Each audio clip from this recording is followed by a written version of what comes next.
जब उनके कपड़े खोलते हैं उसकी हड्डी वगैरह टूट जाती है, कपड़े खोलते तो मना कर देती है कि मेरे कपड़े मत खोलो। साधु परेशान हो जाते हैं, फिर वो अपने वो कपड़े वगैरह खुला करके उनको इलाज तो करना होता है। परंतु कौन है कि मेरा नाम केसकी है और मैं कोसीथड़ा रहती हूँ। कोसीथड़ा उस समय उसका नाम कोई अलग होगा, लेकिन वहाँ की वो केसकी थी और फिर उसका इलाज किया। इलाज करने के बाद में महाराणा प्रताप तक ये बात पहुंची कि एक लेडीज भी गर्भवती के रूप में यहाँ पर युद्ध लड़ने के लिए आई और उसने अपने इतिहास में नाम अमर किया। और महाराणा प्रताप ने उस केसकी के नाम पर उस गांव का नाम रखा कोसीथड़ा, जो आज भी यहीं के आसपास है। भीलवाड़ा में एक नहीं कोसीथड़ा गांव भीलवाड़ा में है। हाँ, यहाँ के नागौर के आसपास है, इधर के भीलवाड़ा में तो इस प्रकार हम हल्दी घाटी के युद्ध में हमारी बहनें भी युद्ध लड़ी थी, हम भी आगे हुए थे। नौजवान साथियों, इसके माध्यम से मैं ये निवेदन करना चाहता हूँ कि हमारे जो नौजवान साथी हैं, जो पढ़े लिखे नौजवान साथी हैं, मैं एक उदाहरण देना चाहता हूँ। इस महाराणा प्रताप के इस ऐतिहासिक स्थल पर यह निवेदन करना चाहता हूँ कि आज हमारे यहाँ पर राजसमंद में लगभग 450 अध्यापक की भर्ती हुई। कभी आपने अध्ययन किया 450 अध्यापक में हमारे कुंभलगढ़ और कोटरा के कितने छात्र हैं? बड़ी मुश्किल से एक तो छात्र नहीं होंगे। और हमारे सरकारी नौकरियों में जो लोग पढ़ने वाले हैं उन्होंने अधिकार कर दिया, चाहे तो झाड़ल हो, उधर चाहे डूंगरपुर हो, बांसवाड़ा हो, सवाई माधोपुर हो, झुंझुनू हो, अलवर हो, वहाँ के सारे टीचर, वहाँ के पुलिस में, वहाँ के पटवारी, और हम क्या कर रहे हैं? हमारी स्थिति बिगड़ गई है, न जाने हम स्वयं भटक गए हैं या हमको कोई भटकाया जा रहा है। आज मैं कुंभलगढ़ की स्थिति बताऊं कि वहाँ पर अभी तो लगे हैं अध्यापक, वो बाहर के 7 और 10 नर्सें लगी हुई है और हमारे स्थानीय एक दिन भी नहीं लगी है। मैं इसके माध्यम से ये निवेदन करना चाह रहा हूँ कि कहीं पर भी आप आत्ममंथन करो, मेरे नौजवान साथियों, पढ़े लिखे जो साथी हैं, ये आत्मसम्मान करो कि कहीं हमको भटकाया तो नहीं जा रहा है, कहीं हमारे लक्ष्य से तो नहीं भटक रहे हैं, ये आपको सोचना पड़ेगा।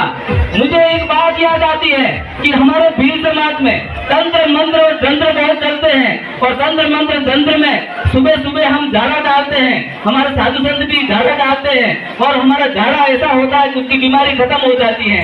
और हमारा एक व्यक्ति, एक साधु संत झाड़ा डाल रहा है व्यक्ति को, और वो झाड़ा डालने के लिए जब जाता है तो वो जोर से मंत्र बोलता है कि छू मंत्र साधु की जड़ी आलू का इलम, मेरी भक्ति गुरु की शक्ति सब जाता पिंड गाजा, खूब मंत्र ईश्वर की वाचा, ओम फट स्वाहा। और फिर कहता है कि मैं धरती बांधू, झाड़ा डाल दूं, मैं बोलता हूँ मैं धरती बांधू, आकाश बांधू, मैं पौधा बांधू, मैं पानी बांधू, मैं धरती बांधू, आसमान बांधू, मैं पौधा बांधू, मैं पानी बांधू, मैं सूरज बांधू, मैं चंदा बांधू। इतने में उसके घर वाले की लुगाई आती है चप्पल लेकर के और एक चप्पल थपेड़े में मिलती है और कहती है कि थारा बाप ने रो, पहले थारा घर को बांध, पहले तेरे घर का चुपड़ा बांध दे और फिर धरती और आसमान बांध।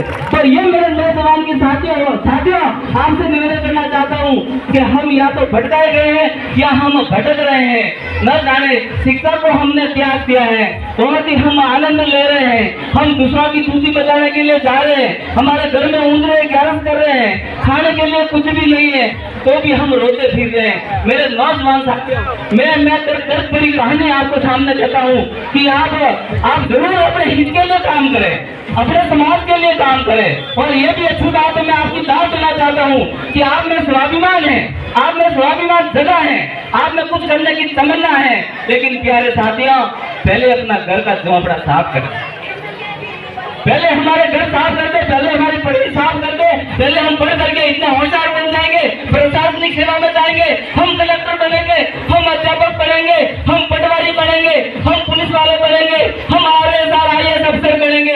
उस दिन हमारा पूरा राजस्थान में हमारा राज होगा, हम राणा पूजा के स्वाभिमान को जिंदा रखेंगे। तो पढ़ाई के पल पर रख सकते हैं, बाकी आप इस तरह से हम ये कुछ भी हाथ में पकड़ करके लेकर के दौड़ेंगे, पैसा कुछ भी होने वाला नहीं है। ये उदाहरण है, ये मेरा निवेदन है कि आप केवल मुझे बात याद आती है जब हमारे गुर्जर समाज, जाट समाज की मीटिंग हुई थी और उन्होंने कर्नल बेसला ने कहा था कि मैं सब आंदोलन समाप्त करता हूं और मुझे 15 साल के लिए कोई गुजर समाज का आंदोलन नहीं करेगा। मैं मेरी बहन बेटियों को IAS और RAS अफसर बनना देखना चाहता हूँ। ये उसने घोषणा की थी बड़ी सभा में, उसके बाद में उन्होंने आंदोलन बंद कर दिए और आज की वर्तमान स्थिति में पूरे राजस्थान में 450 गुजर जाति के RAS, IAS और IPS अफसर कर गए। क्रांति वह होती है साथियों, अंधकार से दौड़ने से और होने से कुछ भी नहीं होगा।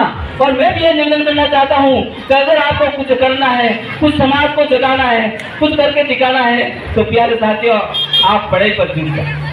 नहीं तो आने वाले समय में जब आप जो बैठे हुए बुजुर्ग लोग, आपकी तस्वीर जब टंगी हुई होगी और बच्चे जब आएंगे बाहर से महुड़ी पी करके आएंगे और वो कहेंगे तू बाप ऊपर बैठा है, अरे वो तस्वीर नीचे गिराएगा और पैरों से खुजल करके कहेगा कि पिताजी तुमने बहुत बड़ा अनर्थ किया, मुझे पढ़ाया नहीं, तुम्हारे अगरबत्ती कौन करेगा, तुम्हारे धूप कौन करेगा।